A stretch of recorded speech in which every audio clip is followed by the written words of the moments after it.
राजा देर न हो जाए कोई देर न हो जाए, देर न हो जाए कोई देर न हो जाए, लगाए दीना चोलिया के हुक राजा जी, लगाए दीना चोलिया के हुक राजा जी। एक छिनार सवत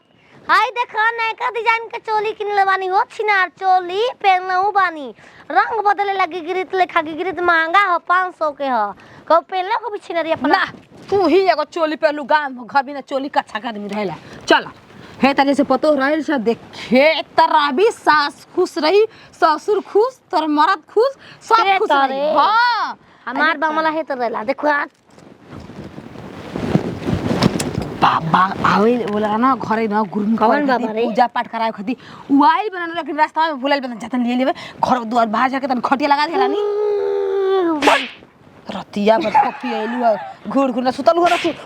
रतिया के ना होगी ना सुतल बाड़ू ना बेरा हमके सुता देल बाड़ू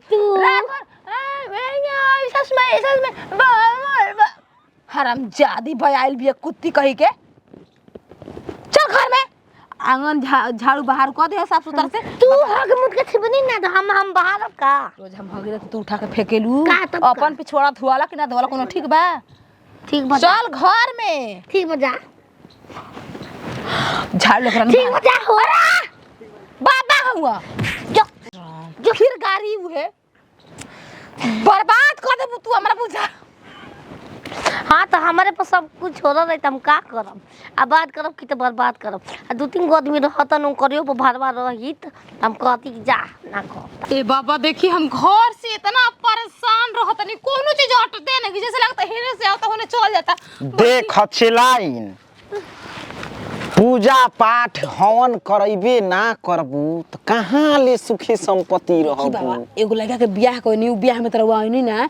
सोचनी कि पूजा पाठ के संग संग उ कन्यावा के गुरमुखो करा दे तिलका में ना बोलेबू बियाह में आ जाइल जा। ए बाबा ना टाइम मिलल के रवा के काट पहुंच पाई माए नैहर ससुरा हां हितई नतई कौनो ना छूटल होई। बाबा देखी गलती भइल बा लेकिन हमार पूजा पाठ करा दे आ कन्यावा के गुरमुख करा दे ओकरा हाथे रवा के कुछ खिया हुआ दे दही ओई जामल बाटे दही जामल बा। हां बाबा कहूं तोहार भैंसिया एगो रही बड़ा मीठ बिया तू को वाली सो ओकर बच्चे ने छोड़ के ना बर हो गइल बिया उहो बहुत दूध देतिया।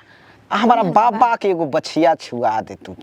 ए बाबा सुने छुआई पहले पूजा पाठ हो तब वो सब काम होला। पूजा में का चाहेला गुरमुखवा में देख धूप दशांग कुल ले लिह नींबू जाफर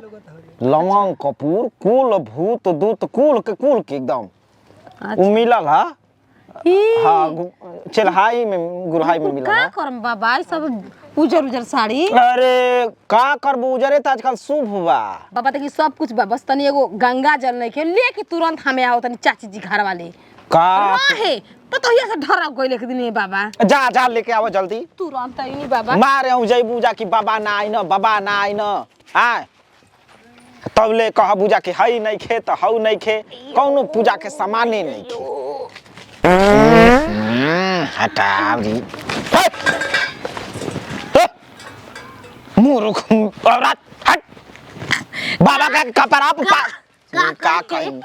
मुकुर मुरुक चोलिया में हो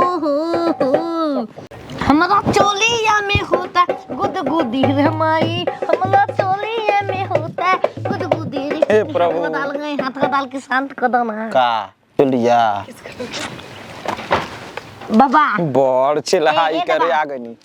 ए हट देखो अरे की नकली है हई बाबो असली नकली हो ना मन दरिया पुपसा वाला लगाव ई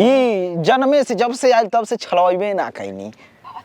खाली कटिन किस कलर की पहने हो बाबा लोग चड्ढी पहने ना जा किस कलर के पहने लंगोटा लंडोका किस ए हट ए सुने सरबू लंडोका किस कलर के पहने हो बाबा है इज्जत करो के कर पहले तो खटिया बना बैठे के चाहिए काहे हमार खतिया तर बाबू के बदबदी छिनरियर सोते तोर माई के बता को जरे रानी रे राम हां तोर माई के ढुके में खाने पैसा तोर माई के चाट ले बाप बे अबे चाट ले हे प्रभु कहां आके फंस गई आवो पता बा उठ कौन भाषा बोलताड़ू उठ का ना चल जाओ कोमर डैमेज नहीं करबो ई गारंटी लिख के का तू का इहे लावा ये कुल हम गाइब हाँ आगे हरे राम राम राम हरे हरे हे तर होके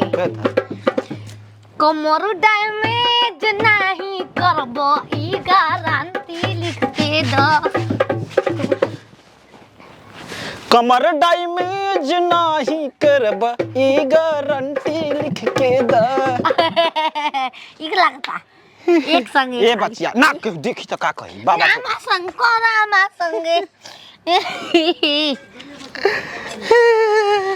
कोमरिया कोरे लापालो पलाली पप लागेलू कमरिया कोरे लापाला पलाली पाप लागेलू कमरी ए बच्चिया अब हमके जायदा आग है तर हाथ में काहे खातिर आंदो के हमने तुमको दिल ये दे दिया ये भी न सोचा कौन हो तुम कहाँ ये फैसला जो दिल ने किया बुझाता कि अमरूद तोड़ा तड़ू तमान कैले बड़ू सा ए देखिए हरे राम हे प्रभु हे शिवानंद का बल्टिया दूध के चाहता ना राम राम राम राम राम राम बुझाता कि दही के कटोरी हमार जीभ लगा कैले बड़ी दूध बोवा तनी दही जामी ना तो पाके खियाए साफ पागल बारू ये बचिया वही कुल के चलते हम साधु बनन या उहे हमार लिया तरू याद सधुआई छोड़बू का तार बा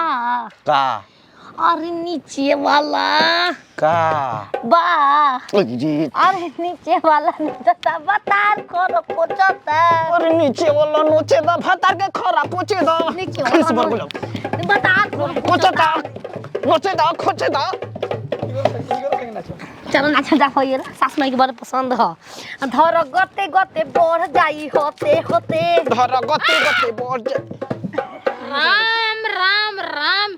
रउआ तो हरे राम हरे कृष्ण पहिले बरैना उनका के खिस बला दूसरा का का निकाल करती ये बचिया का हवे ए सुबह सर का करती हम तहार पतो है कि बेटी का है ई बाबा धर न गंगा जल अरे रुको गंगा जल पहले ई बताओ ये पागल पता ये करे पूजवा का मर नीचे वाला नोचा त खरखोचा त ई कुल गाना बजता ई जा उ खुदे गावत या ए बाबा देखिए आपके घोड़ पे गिरतनी माफी चाहता नहीं देखी ये करे के ठीक करा खतरा वो के लेके आए बनी एकदम से पागल बिया तो पहले काहे ना बतवलू कि पागल बिया पागल हो गल बिया चल देने ए बाबा अरे रोवा एज के बनी अब बता रो कि कहां ना खोज देनी हूं ए हमार पूजा हो जाए तब तू ले जी बाबा के बाक दीदी जी हमरा होम करवा ना के बाटे गुरभारी बोके पहले हुमाद हम कले ये बच्चा हाँ। हमार को नहीं गुरारी के हां जइबे रे छिना हाँ, उनका- देखे जाए के ए, बाबा के ना कहले कुल रे माफी बाबा किस ए, गुरु- कलर की चड्डी हट तोरा चढ़ी के फाड़ के फेंक देबो